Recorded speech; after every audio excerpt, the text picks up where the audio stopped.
पश्चिम बंगाल में भाजपा सांसद सुधांशु त्रिवेदी ने कहा कि सर्वोच्च न्यायालय ने स्पष्ट किया है कि एसआईआर प्रक्रिया नियमित समय पर पूर्ण पारदर्शिता के साथ चल रही है।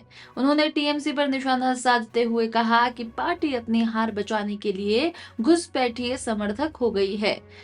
त्रिवेदी ने सुप्रीम कोर्ट के निर्देशों का हवाला देते हुए एसआईआर को वैध बताया।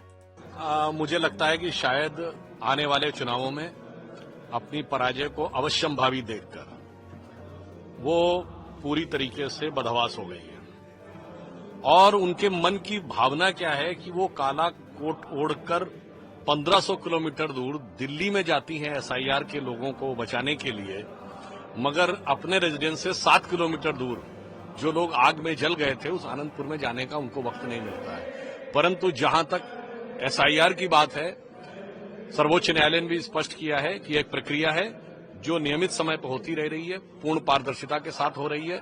और मैं सिर्फ ये कहना चाहूंगा कि शायद तृणमूल कांग्रेस की सरकार अपनी हार को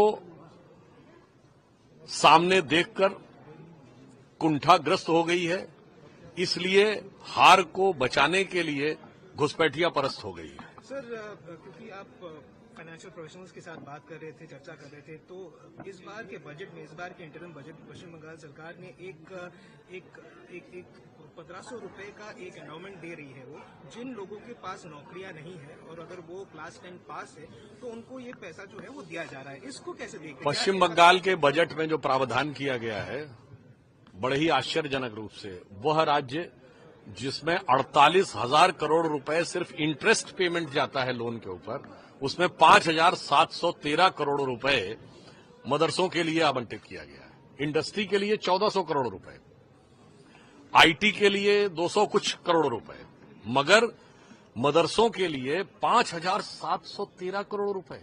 यानी मैं एक शब्द में कहूं तो ममता जी के नेतृत्व में तृणमूल कांग्रेस की सरकार ने दिखा दिया है कि उसका बजट मां माटी मानुस के लिए न होकर मौलवी मुअज्जिन और मदरसे के लिए है।